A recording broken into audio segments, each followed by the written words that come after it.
Hey, what's going on? My name is Shakin' Jake Stanley. I'm hanging out, having a good time. Terry's taking pictures, but I don't look at them because it's like candid that way.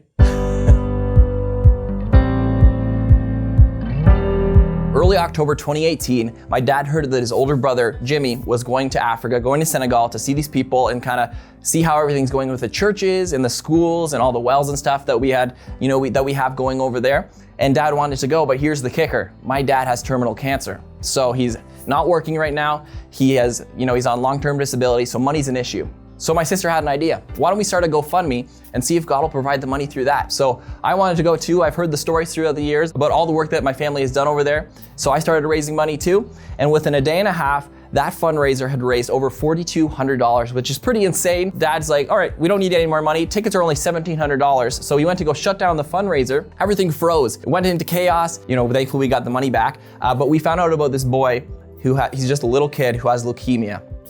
And right there, God kind of was putting on my dad's heart to give money to him, kind of help him out somehow. And so that night, God came to dad in a dream and said, I want you to give your $1,700 for your ticket back to this little boy, and then all the money back to everybody else. And so dad told me in the morning, and obviously I was kind of bummed out that we probably weren't gonna go on the trip, but I knew at the end of the day, this little boy needed that money more than I did, more than dad did. And if we're gonna go on this trip, that it's gonna happen. God will make it happen. So on Thanksgiving Monday, we gave this little boy and his family the money, and they were just so blessed. And literally a few days later, we get a call from this couple from the States.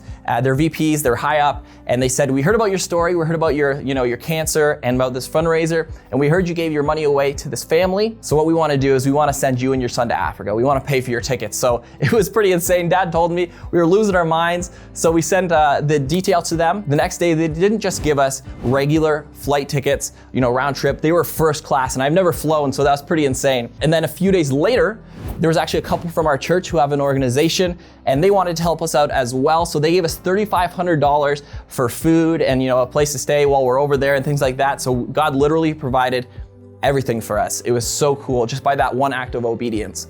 Now, we had a great trip and all that, and I could go on talking about that, but the main thing here is, when we have our relationship with God, we need to be obedient and just, asking God, what can I do today to live my life for you? And he's not always going to provide an exotic trip to Africa, but he will provide for you. That's what's important, that, when we build this relationship with God and we're living for God day by day, he'll provide in the big ways and the small ways. So if you're going through something crazy and you don't know what's going on and you don't know how you're going to get through it, just listen to God. He'll tell you what to do and you'll get right through it.